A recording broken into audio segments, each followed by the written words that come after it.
Você já pensou em qual seria o nível do Kokushibo? Alguns acreditam que é forte bastante para vencer todos os Luas superiores juntos. Outros dizem que para vencer só os 7 caçadores que combateram Muzan juntos na batalha final, antes de Tanjiro chegar, não seriam bastante. E vários creem que ele não está tão distante do Muzan. Mas será mesmo que isso é verdade? É isso que veremos no vídeo de hoje. O verdadeiro nível do Lua mais forte. Mas antes, deixa o like, se inscreve no canal e se ainda não é inscrito, e ativa as notificações. Meu nome é Wishard e tenha um bom dia, boa tarde, boa noite, geek. E é isso, bora nessa.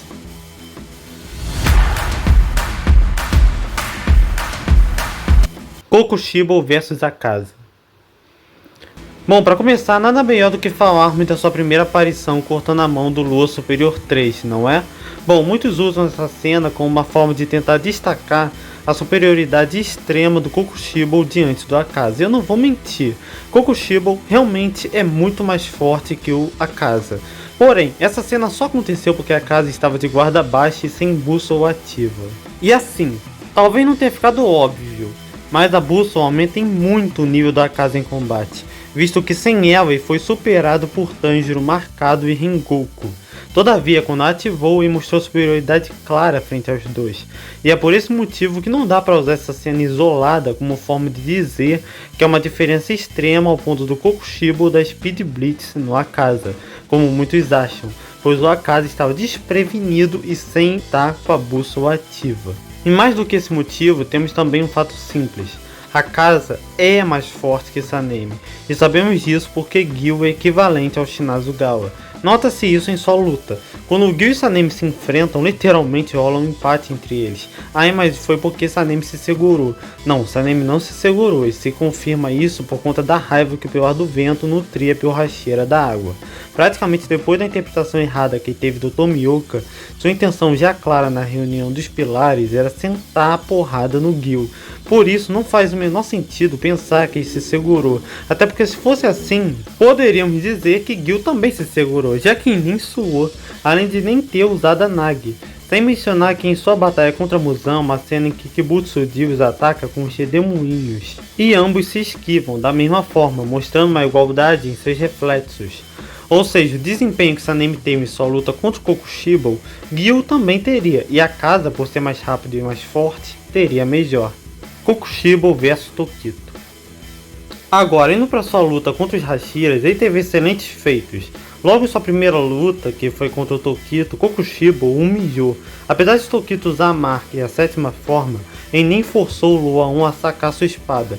Mesmo usando a marca, Tokito não conseguiu acompanhar a velocidade de locomoção do Oni, que constantemente desaparecia momentaneamente de sua visão. A velocidade do demônio era bem superior, já que corta o braço do Tokito com tanta velocidade que o Hashira não esbranche reação na hora, e quando o Sanemi aparece, aí sim a luta começa de verdade. Kokushibo vs Sanemi.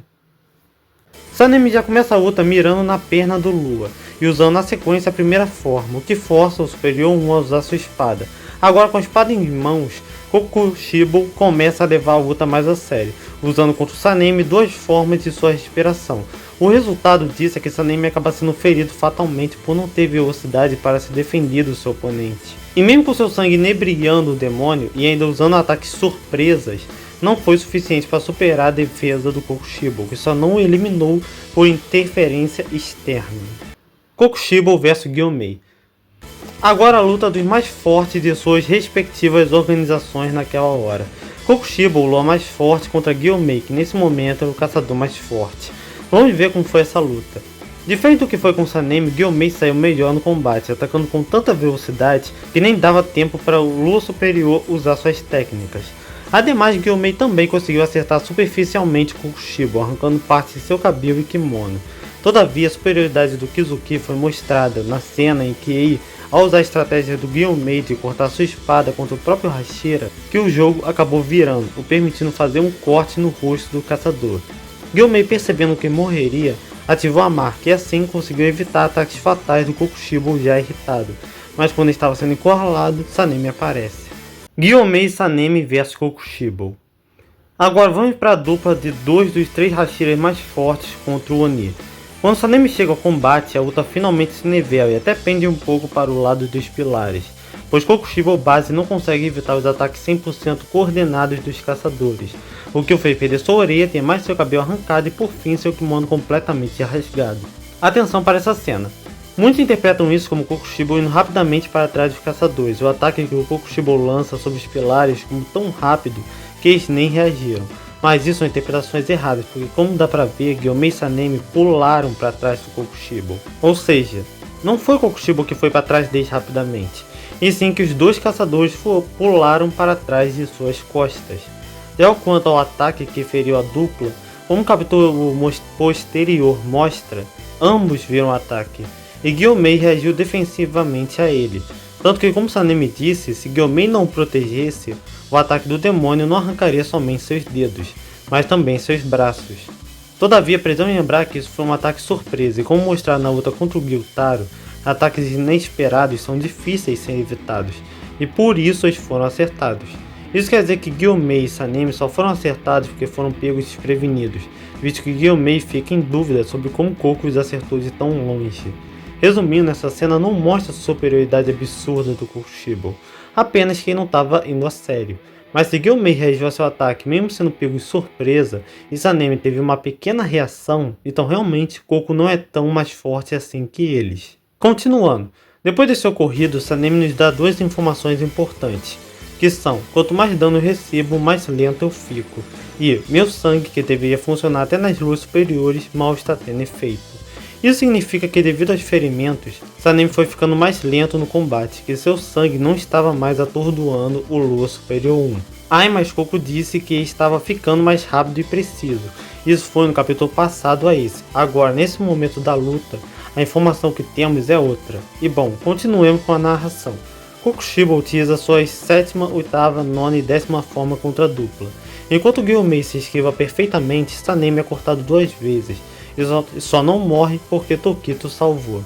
Gyomei, Sanemi, Tokito e Genya vs Kokushibo.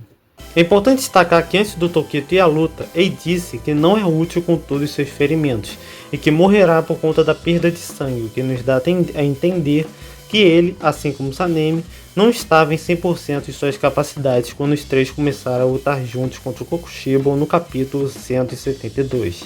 Entendido isso, a luta ficou feroz ao limite, com Kokushibo usando suas formas mais poderosas para aniquilar o trio de caçadores. Apesar do Gyomei tentar usar suas formas, Koku frustra suas tentativas com ataques devastadores. Nesse ponto, Gyomei percebe que algo de errado não está certo, porque Kokushibo parecia rápido demais. Ele previu o exato momento que Gyomei tentava usar uma forma e já o atacava, e com a velocidade de seus ataques, se Gyomei cometesse um erro, ele seria encurralado antes mesmo de poder reagir. Vemos isso quando ele tenta usar a 5ª forma de sua inspiração, e já recebe de presente a 16ª forma da inspiração da lua. Tadinho do Gyomei, gente. Faz um simples movimento e já vem meteoro. Mas enfim, Gyomei e Tokito alcançam um mundo transparente, e Genya desperta seu Kekkijutsu. Então o rumo da luta finalmente começa a mudar. Kokushibo é acertado em cheio pela primeira vez. Tokito apunhala e Genya o prende em sua árvore. Nesse ponto, as coisas já não estavam boas para o Lua Superior, porque ele próprio reconhece que sua vida estava em perigo. Ou seja, que a situação de enfrentando o pilar mais forte junto com 2 Hashiras nerfados e Genya era demais para ele. Kokushibo até sai daquela situação com seu Kekkijutsu, porém quando Tokito desperta sua lâmina vermelha, o demônio é completamente imobilizado, sentindo uma dor tão forte que nem consegue se mexer. Sanemi e Gyomei então acertam o pescoço do demônio, mas por não ter lâminas vermelhas não conseguem o decapitar. Michikatsu até tenta usar suas técnicas, contudo, pelo fato da árvore do Genya ter sugado muito de seu sangue, claro, pelo fato dos Kekkijutsu serem literalmente técnicas demoníacas de sangue, ele não consegue usar, porque como o nome mostra, ele precisa de sangue para executá-las. Por não poder se defender, Sanemi bate com sua espada no mangual do Gyomei, fazendo ambas as lâminas se tornarem vermelhas, e como resultado, o Superior 1 é finalmente degolado. Observações. Aqui temos algumas análises a fazer. A primeira é: faz sentido o Tokito não ter morrido antes pelos ataques do Kokushibo no capítulo 173? A resposta é: faz. E por que, você pergunta? Simples, porque como Tanjiro disse, o oponente só pode focar em determinado número de oponentes. O resto depende de como ele divide essa atenção. E como dá pra ver quando o Gyomei tenta usar sua 5ª forma e Michikatsu já responde com sua 16ª forma, A atenção do Oni estava completamente vidrada no Hashira da Pedra. E como visto na luta contra Dark, quando o oponente está mirando em mais de um oponente, a impressão que se tem para aqueles que estão enfrentando esse demônio é que seus ataques se tornam mais lentos. E o Tsugikuni estava indo apenas atrás do Gyomei, enquanto Sanemi e Tokito estavam apenas com as sobras das investidas do demônio. Outro detalhe também é que caçadores poderosos conseguem se acostumar à diferença de poder, porque isso é dito para nós pela altura na luta contra Gyutaro, no qual Tanjiro, Tengen, Zenitsu e Inosuke se adaptam à diferença de força entre eles para com Dark e Gyutaro.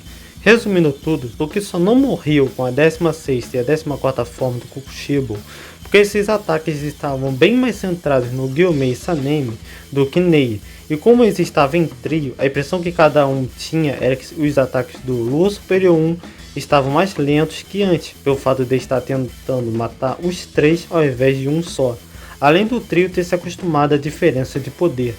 Isso faz mais sentido ainda quando lembramos que Tanjiro, mesmo sendo muito mais fraco que Gyutaro, ele ainda consegue reagir aos seus ataques, justamente pelo fato do Gyutaro estar focado no Tengen ao invés dele. E eu sei que você deve pensar, mas era só o Kokushibo focar em matar o Tokito e Sanemi que ele vencia. E na verdade não, fazer isso só pioraria as coisas pro Oni, porque a razão do Gyomei não conseguir se aproximar era pelo fato do Michikatsu priorizar manter o distante a todo momento. Mas se ele focasse nos outros, Gyomei teria abertura suficiente para se aproximar e acertar o pescoço do demônio. E se Gyomei fosse esperto, que é o que ele é, ele poderia bater sua outra arma contra a que está fincada no pescoço do superior, fazendo assim uma lâmina vermelha, causando assim a decapitação do Oni. Por isso que para evitar esse destino era mais seguro priorizar deixar o Gyomei longe do que Sanemi e Tokito, que são bem mais fracos. Todavia, se Tokito, Sanemi e Gyomei estivessem no auge desde o início da batalha, lutando juntos, Kokushibo seria decapitado, porque se ele foi decapitado com Tokito e Sanemi estando nerfados, então se eles tivessem seus auges já no início da batalha, as coisas teriam sido um pouco diferentes, porque Muichiro conseguiria parar os movimentos do Oni, apunhalando-o com sua lâmina vermelha, exatamente como ocorreu no mangá. E assim como foi na história, Sanemi bateria sua espada contra o pescoço do Oni nessa mesma hora. Porém, nessa situação, sua lâmina já estaria vermelha e estando carmesim, Koku seria degolado na hora. Porque como vemos nessa imagem, lâminas carmesins conseguem degolar o Kokushibo. E não só o Kokushibo, mas ainda de brinde conseguem cortar sua espada junto com seu pescoço. Pois como se vê nessa cena, a espada e a cabeça do Kokushibo foram ao chão. E não podemos esquecer que o Lua Superior 1 não se regenera rápido contra lâminas carmesins, e nem tem muita resistência a elas, o que o deixaria em desvantagem tremenda contra o Gyomei, Sanemi e Tokito em seus auges juntos. E não adianta usar como argumento e regenerar sua cabeça, porque assim como o Demon King Tanjiro não conseguiu recobrar sua consciência, Michikatsu, assim como a casa, não conseguiram dominar essa evolução, tanto que no final morreram. E eu sei que vocês dirão que isso foi por roteiro, mas na verdade tem um motivo por trás disso, e o motivo é porque, diferente do Muzan, os dois ainda têm a humanidade dentro de si. Eles não são criaturas 100% cruéis ou maus como Muzan e Gyoko. Vemos isso em suas histórias, já que Michikatsu ainda amava seu irmão, e a casa amava sua esposa. Praticamente é esse amor que os impede de superarem totalmente a morte por decapitação. E é por isso que se Gyomei, Sanemi e Tokito decapitassem, a luta seria encerrada, porque eles não são maus o suficiente para esquecer o passado e consequentemente sua humanidade para trás. Resumindo tudo, se Kokushibo não pode nem contra o Gyomei, Sanemi e Tokito, usando muito transparente e lâmina vermelha desde o início do combate, então ele não teria chance nenhuma contra os 4 Hashiras mais fortes juntos, e muito menos contra todos os Luas superiores juntos. Afinal, Tokito não é mais forte que Hantengo Nakimi, Sanemi não é mais forte que a casa, e Gyomei não é mais forte que Doma. Só isso já é o suficiente para dizer que o trio composto pelos Luas superiores 4, 3 e 2 seria mais que o suficiente para subjugar com 100% de certeza o Lua mais forte, sem nem precisar do restante da galera. E se Doma e a casa juntos já não puderem fazer isso. Porém, em breve trarei um vídeo só sobre isso, se Doma e a casa juntos podem ou não contra o Kokushibo. Mas e aí, curtiram o vídeo? Se curtiram, deixa o like, se inscreve no canal e ativa o sininho. E é isso, até a próxima.